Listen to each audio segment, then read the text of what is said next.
В новом году я желаю нашим гражданам, наверное, в первую очередь это здоровье, чтобы жили долго, чтобы берегли нервы. Перед Новым годом у нас у всех ожидание чуда. Я тоже, как, наверное, в первую очередь, как гражданин, как человек, как женщина, да, я верю в то, что у Кыргызской республики все самое лучшее впереди, что все у нас будет хорошо. Ар бир кыргызстандыктын үйүндө жакшылык болсун, бир сонун жаңылыктар болсун, жакшы көптөн бери ойлоп жүргөн максаттары ишке ашсын.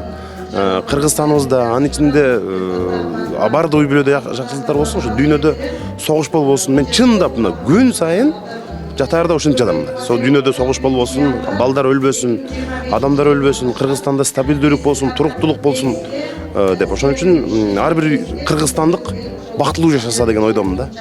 Чтобы был человек здоровым, нужно следить за своим здоровьем. И у нас, к сожалению, в культуре этого не принято. А как это важно, самому посвящать себе время, уделять себе внимание, пить витамины, заниматься спортом, находить время для того, чтобы проводить, посвящать время себе, своему здоровью в первую очередь. Потому что на самом деле только от нас зависит состояние наше психологическое, эмоциональное и физическое. Поэтому больше призываю наших граждан посвящать время себе и уделять внимание своему здоровью, здоровью детей, закалять детей, поменьше гаджетов, побольше прогулок в кругу семьи и близких.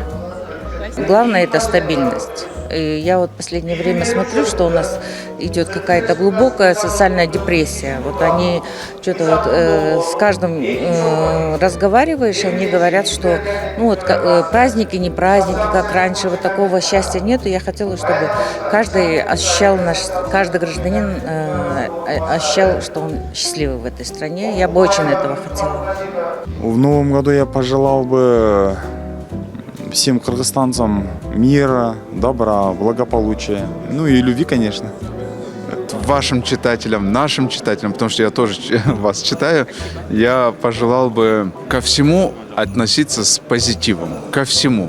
Даже у какой-то плохой вещи, у плохого явления есть какая-то хорошая сторона. Везде постарайтесь найти позитив, иначе жизнь будет казаться сложной. Самое главное, хочу пожелать всем мира, добра, здоровья. Наши детки особенно хотелось бы им пожелать крепкого здоровья, чтобы родители не забывали о том, что они на самом деле ответственны за своих детей.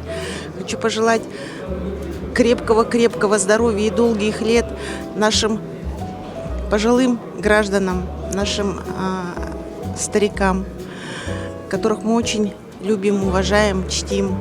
В «Кактус Медиа» очень хорошие читатели, думаю. У меня такое пожелание, если они действительно настоящие читатели, чтобы читали все внимательно. А то у нас общество сейчас такое, что иногда даже читать ленимся. Ленимся, с контекста вырываем, читаем то, что нам нужно. А надо читать это в целом.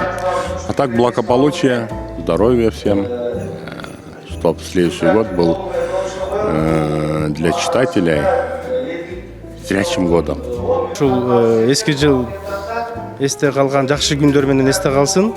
Ал эми 25-жылы жаңы жылда баарыңыздарга ден соолук каалаймын, ишиңиздерге ийгилик каалаймын, алдыга койгон максаттар ишке ашсын. В новом году я хотел бы пожелать всем, конечно же, это, во-первых, здоровья, семейного благополучия, и чтобы больше наблюдали за вами, те, которые не подписаны, чтобы подписывались на «Кактус Медиа», и больше приятных и положительных новостей для всех, потому что негатива и так в жизни хватает. Жалпы кыргызстандыктарга каалоорум ушул жаңы жыл жакшылыктардын жылы болсун, ийгиликтердин жылы болсун. Быйылкы жылы кээ бир пландаштырылып, бирок аткарылбай калган жумуштарды келерки 2025-жылы ийгиликтүү аяктап, мындан дагы жалпы мамлекетибиз үчүн, кыргызстандыктарыбыз үчүн жакшы жылдардан болсун деп каалап кетем.